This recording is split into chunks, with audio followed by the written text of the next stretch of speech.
io ho sottolineato nel mio discorso di ringraziamento questo.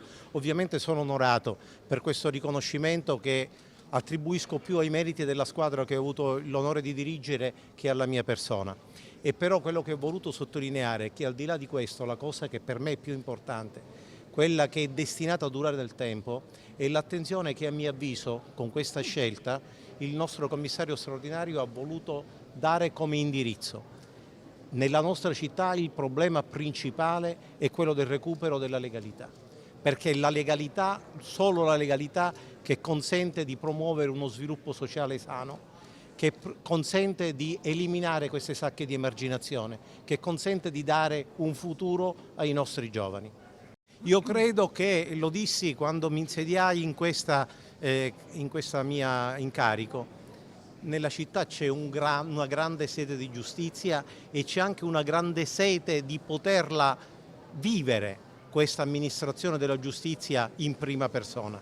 C'è in questa città, perché questa città è fondamentalmente una città sana, che però è angustiata da tanti problemi e forse dal fatto che non sono state le persone più meritevoli, fino adesso quelle che sono state premiate in questa città. Però sì, io credo che uno dei modelli che questa città abbia è quella di poter amministrare la giustizia nel senso proprio più pieno della parola, vivendo i problemi della città e cercando ovviamente nel proprio ambito di tentare di risolverli. La democrazia è veramente tale se si basa su una coesione sociale. Se non vi è coesione sociale, la democrazia è debole. Ha ragione lei, è chiaro che la coesione sociale presuppone una giustizia sociale, perché se vi sono sfere di emarginazione così elevate, è ovvio, se la gente avverte che la politica non si rivolge a tutti e non cerca di recuperare i più deboli, ma si rivolge soltanto ai più forti, è ovvio che non c'è fiducia. E quindi non c'è democrazia, perché se non si ha fiducia nelle istituzioni, fiducia che deve essere meritata, la democrazia sarà sempre debole. Per quanto attiene al problema del 41 bis, è un problema che io terrei distinto poi dall'applicazione alla persona della quale oggi tanto si discute, quella dell'anarchio, del quale non mi posso esprimere perché ovviamente non ne conosco approfonditamente il curriculum criminale. Il 41 bis, il regime del 41 bis è un regime assolutamente essenziale per contrastare i fenomeni più pericolosi e va riservato soltanto a quei casi. È un regime eccezionale che sicuramente rispetta i diritti dell'individuo, ma li contempera al meglio con quelle che sono le esigenze di tutela della collettività. Bisogna stare attenti però quando si scelgono poi le persone a cui applicarla. Sul resto non posso dire altro perché non lo conosco. Certo, la mafia è l'antitesi della democrazia. La mafia è l'antitesi della solidarietà sociale, perché è prepotenza, è prevaricazione del più forte sul più debole.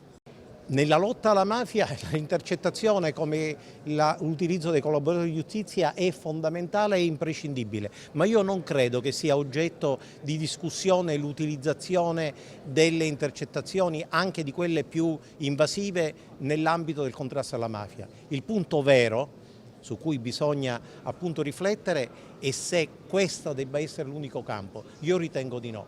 Io ritengo che il campo della corruzione, dei più gravi delitti contro la pubblica amministrazione, è un campo nel quale le intercettazioni sono uno strumento fondamentale e indispensabile, e non soltanto perché indubbiamente poi la corruzione offre un terreno di cultura alla mafia, ma anche di per sé, perché la corruzione significa che le risorse pubbliche non vengono destinate, e sono poche, a quelli che sono l'interesse pubblico. Io, come ho detto in un'intervista che ho rilasciato al quotidiano locale, sono sempre commosso quando vedo la devozione vera della gente nei confronti di questa patrona. È una delle più belle di cui abbia avuto modo di leggere la biografia.